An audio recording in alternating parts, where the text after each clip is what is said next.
வணக்கம் மக்களே, நம்ம சேனலில் ஃபர்ஸ்ட் டைம் பார்க்குறவங்க மறக்காமல் சப்ஸ்கிரைப் பண்ணிக்கோங்க. இப்போ நம்ம பார்க்க போகிறது ஆஹா கல்யாணம் தான். நம்ம சூர்யா மகவும் வந்து பார்த்திங்கன்னா ரொம்பவே சந்தோஷமாக இருக்காங்க. இதை பார்க்கும்போது கௌதம்க்கும் சித்ராவுக்கும் ரொம்ப வயிறெறியுது. எப்படியாவது எதையாவது பண்ணி நம்ம இந்த சூர்யாவையும் மகாவையும் இப்படியே பிரித்து விட்டுறணும் அப்படின்னு சொல்லிட்டு ரொம்ப யோசிச்சுட்டு இருக்காங்க. இதுக்கு நடுவில் அனாமிகாவும் வந்து சேர்ந்துக்கிறாங்க. அவங்களை எப்படியாவது பிரிக்கணும் அப்படின்றதுல வந்து நம்ம கௌதம் வந்து பார்த்திங்கன்னா கையில் வந்து தண்ணி வச்சுருப்பாங்க. தண்ணி வந்து தெரியாமல் கை தவறி கீழே கொட்டிடும்.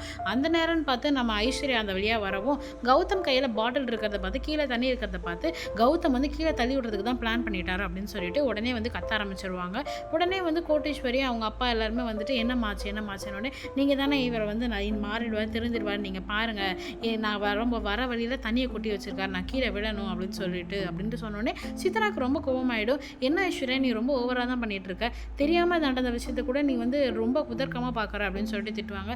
நீங்களாம் பண்ணாதான் நான் ஒன்றும் சொல்லிடலையே அப்படின்னு சொல்லிட்டு சொல்கிறாங்க. உடனே கோட்டீஸ்வரி ரொம்ப டென்ஷன் ஆயிடுறாங்க.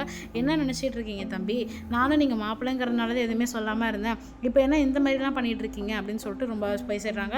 இது எல்லாமே வந்து பார்த்தீங்கன்னா நம்ம சித்ராக்கும் கௌதமுக்கும் ரொம்ப வந்து டென்ஷன் ஆகிடுது, கோவப்படுறாங்க. இருந்தாலும் வந்து அந்த நேரத்தில் கோவப்பட்டா வீட்டை விட்டு அமுச்சிட போகிறாங்க அப்படின்னு சொல்லிட்டு சித்ரா உடனே வந்து கௌதம் நீ எதுவும் சொல்லாத, கொஞ்சம் நேரம் சைலண்ட்டாக இருறா அப்படின்னு சொல்லிட்டு சைலண்ட்டாக இருக்க வச்சிடுறாங்க.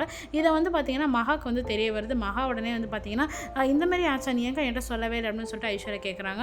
இல்லை அப்போவே அம்மா தெரிவித்தாங்க, அதெல்லாம் ஒன்றும் இல்லை விடு மகா அப்படின்னு கௌதம் கிட்ட போய்ட்டு நம்ம மகா வந்து கௌதம் நீங்கள் மாறுறீங்க இல்லைன்றது வேறு, குழந்தை விஷயத்துலலாம் இப்படிலாம் விளாண்டுட்டு இருக்காதீங்க, நான் திரும்ப இதை பொறுமையாக சொல்ல மாட்டேன் அப்படின்னு சொல்லிட்டு பேசிட்டு வந்துடுறாங்க.